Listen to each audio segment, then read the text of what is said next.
Welcome to Tejas kitchen అండి. ఎలా ఉన్నారు?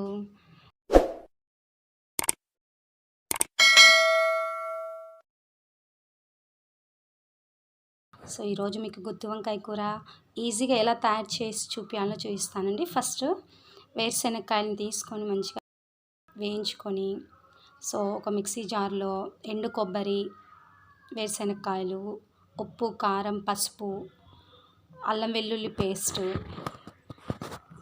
అన్నీ తీసుకొని గ్రైండ్ చేసుకుందామండి. ఇలా గ్రైండ్ చేసుకొని సో పౌడర్గా తయారు చేసుకొని లాస్ట్లో ధనియా powder and garam masala add చేశానండి.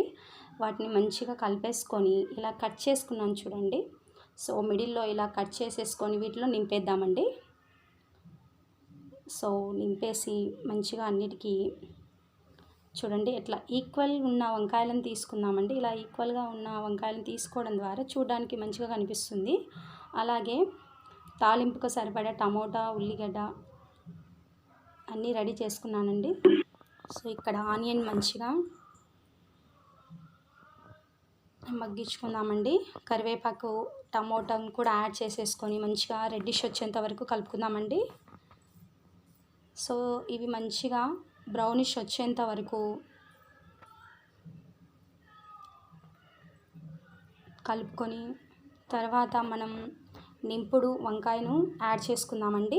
ఈ నింపుడు వంకాయను ఇక్కడ సో ఆయిల్లో మగ్గిస్తున్నానండి. కొంచెం ఒక 2-3 మినిట్స్ ఆయిల్లో మంచిగా కలిపేసుకొని తర్వాత వాటర్ మిగిలి ఉంటుంది కదండి, పౌడర్ని వాటర్ యాడ్ చేసుకొని మిగిలిన పౌడర్ని కూడా యాడ్ చేసేసాను. సో దీన్ని మంచిగా ఒక 5 to 10 మినిట్స్ మంచిగా మగ్గిద్దామండి. సో ఆఫ్టర్ 7 or 8 మినిట్స్ తర్వాత సో ఇలా తయారైంది చూసారా, మంచిగా ఆయిల్ తేలిందండి. ఇవి మంచిగా మగ్గేసాయి. సో ఏముందండి, సో చివరిగా కొత్తిమీరని యాడ్ చేసేసుకొని సర్వ్ చేసుకుంటే రెడీ అండి. ఎంతో టేస్టీ అయిన గుత్తి వంకాయ కర్రీ రెడీ అండి. సో మా స్టైల్లో మేము ఇలా చేసుకుంటామండి. మీరు ఎలా చేస్తారో కామెంట్ చేయండి.